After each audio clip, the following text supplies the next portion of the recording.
Dans ce journal de bord, je voulais vous parler de voyage et de ne pas être attaché à un lieu. Voici le nouveau sujet auquel je réfléchis beaucoup en ce moment parce que la pandémie commence à se calmer. Je suis quelqu'un de base qui voyage beaucoup. Je me suis posée à Angers au moment du confinement. Normalement, je suis une amoureuse des très grandes villes. Donc voilà, là, je suis dans un quotidien en fait qui me demande en fait de bouger beaucoup pour rester dans une dynamique qui me convient. Je me suis lancée en tant que vidéaste freelance au moment de la pandémie et donc forcément aujourd'hui j'ai beaucoup de clients qui viennent d'Angers ou de l'ouest de la France. C'est pas nécessairement un problème en soi, c'est très pratique et ça facilite grandement les trajets avant de faire un tournage ou même ça facilite tout simplement les rencontres avec les clients, les discussions, les échanges. Donc ça c'est très cool. Mais étant donné que la pandémie prend fin, j'ai des envies de voyage qui reviennent. Quand je parle de voyage, je parle pas d'un voyage de 2 semaines, je parle plus de voyage de 3, 4 mois, un peu plus, je sais pas encore. Et à la fois, il y a aussi la question de est-ce qu'il faut rester à Angers ou est-ce que partir dans une autre ville, ça serait pas cool. Donc là, forcément, il y a plein de choses qui se bousculent parce que j'ai tout fondé à Angers et ça marche bien en fait. Ça marche plutôt très très bien, sauf que tous les clients, ils viennent de là. Quasiment, hormis exception. Et donc là, il y a la question de si on part à l'étranger, bon là, on perd tout. Si on part dans une autre ville, qu'est-ce que je perds? Est-ce que ces clients, en fait, ils me prennent parce que je suis Sophie, vidéaste d'Angers? Attention, hein, je minimise pas ça, c'est déjà trop cool qu'ils m'aient choisi moi, parce que je suis pas la seule vidéaste à Angers, clairement. Mais est-ce que c'est pour ça qu'ils me prennent? Ou est-ce qu'ils me prennent parce que j'ai une manière spécifique de travailler, un style particulier? Honnêtement, je vais être humble. Pour l'instant, je pense qu'on me prend parce que je suis Sophie, la vidéaste d'Angers, avec qui c'est chouette de travailler, quoi, mais je suis remplaçable, hein, clairement. Là, ça rejoint un petit peu la réflexion que j'avais dans ma dernière vidéo de comment imposer sa patte artistique. Parce que je pense qu'à partir du moment où tu as une réputation, où tu as une patte artistique, bah, tu peux en fait te dégager quelque part d'un territoire et exister plus largement. Exister comme Sophie, la vidéaste qui filme la nature de manière contemplative. C'est beaucoup trop long. Voilà, j'ai pas d'idée.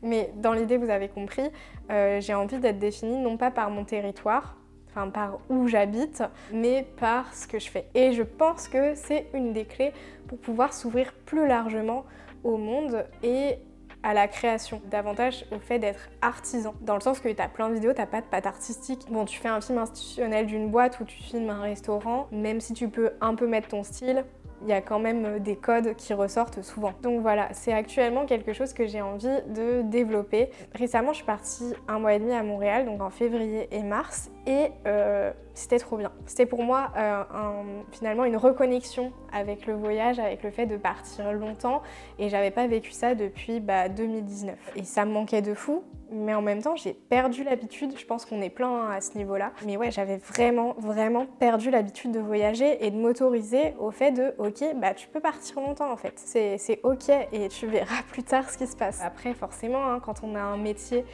qu'on n'est plus en études, on a des enjeux différents et il faut aussi composer sa vie avec ces enjeux-là. Mais là, ça m'a permis de me rendre compte que bah oui, en fait, j'ai encore envie de voyager. Bah oui, c'est quelque chose qui m'inspire, qui me donne envie de créer plus, qui me donne envie qui me fait rencontrer plus de monde et tout, et que j'ai envie d'inclure ça dans ma vie professionnelle. Et je l'avais un peu mis en stop avec la pandémie, comme tout le monde. Et bah là, c'était bien d'avoir cette piqûre de rappel de ça, c'est un quotidien que j'envie. Pas le fait d'être digital nomade, désolée mon accent éclaté, mais enfin dans le sens de voyager tout le temps et tout, mais de pouvoir partir longtemps quelque part et que tout aille bien, quoi. Que tu mettes pas ta vie en l'air pour ça.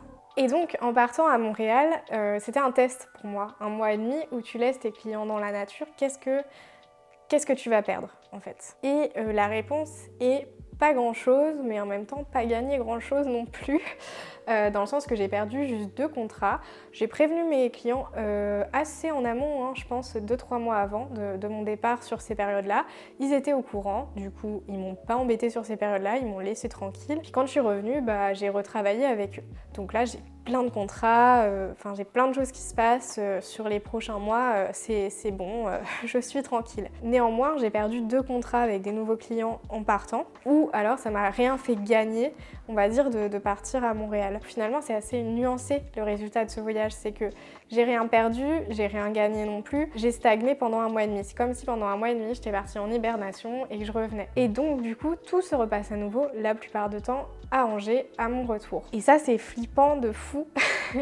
Donc forcément, à ce moment-là, je me suis dit, ok, bah, je vais regarder des vidéos de vidéastes qui expliquent comment ils ont fait des contrats à l'étranger, comment ils ont pu vivre de ça et tout. Et il y a un truc qui m'a un peu embêtée quand je regardais ces vidéos, c'est que bah ouais, mais c'est tous des influenceurs. Je déteste ce terme, je le trouve nul. C'est que des gens qui ont une communauté en fait. Donc ils monétisent pas seulement leur savoir-faire, que ce soit leur patte artistique ou leur savoir-faire artisanal, mais ils monétisent aussi le fait qu'ils sont suivis. Quand t'es un vidéaste lambda qui a pas de réputation, bah juste en fait t'arrives à Montréal, il y a déjà plein de vidéastes qui sont à Montréal qui cherchent des contrats, ils vont pas enfin voilà, tu vas pas réseauter pour qu'ils te prennent toi. Tu peux pas être 2 mois dans un lieu et dire bon bah je suis là 2 mois, embauchez-moi. Bah non, en fait souvent les gens ils ont envie d'un truc sur le long terme. S'ils prennent un freelance vidéaste, c'est sûrement pour le réembaucher ensuite, donc ils vont pas prendre quelqu'un sur une mission. Ou en tout cas moi, les clients que j'ai rencontrés, et franchement si vous avez une autre expérience complètement différente de la mienne, dites-moi en commentaire.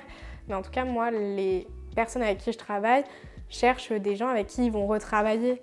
Si dès le début j'avais dit attendez, je suis pendant 1 mois à Angers et ensuite je pars, ils auraient fait ok bah tant pis, salut, bon voyage, et ils m'auraient pas pris. C'est un petit peu ça qui est frustrant, c'est ce côté de tout le monde peut le faire, tout le monde peut être digital nomade, il faut juste savoir aller rencontrer les bonnes personnes et tout. Bah je suis pas certaine, et je pense que ça joue surtout dans la communication et la réputation que t'as. Je pense qu'à partir du moment où tu es bien installé comme vidéaste d'un style spécifique, il y a moyen que tu puisses mettre ça en place, que tu puisses bouger et avoir des contrats et tout. Mais avant ça, je pense que c'est très dur. Et voilà, j'avais envie de vous parler un petit peu de cette réflexion-là et de savoir en fait ce que vous en pensez. Et si vous êtes vidéaste et que vous faites des contrats un peu partout, bah comment vous avez fait en fait pour en arriver là. Après forcément, il y a une autre question qui a suivi, c'est bah en fait il faut que je monétise ce que je crée. Qu'est-ce que je crée? Bon bah les films contemplatifs, tout ça de randonnée, mais ça pourrait être des contrats, on en a déjà parlé. Je pourrais aussi très bien vendre des photos. Et je pourrais aussi très bien être payée pour faire des films documentaires. Donc là on part plutôt dans le spectre auteur-réalisatrice tout d'un coup, ou même photographe et plus vidéaste. Donc on part sur d'autres domaines, mais qui sont quand même très liés et qui me représentent aussi aujourd'hui. Voilà, je suis curieuse de savoir comment je vais mettre en place sur les prochains mois ma position d'artiste en fait. J'ai hâte de voir comment ces éléments vont s'articuler ensemble dans les prochains mois. N'oubliez pas de vous abonner à cette chaîne, de liker et puis aussi de me suivre sur Instagram si vous voulez voir mes aventures au quotidien. Et puis on se dit à très vite.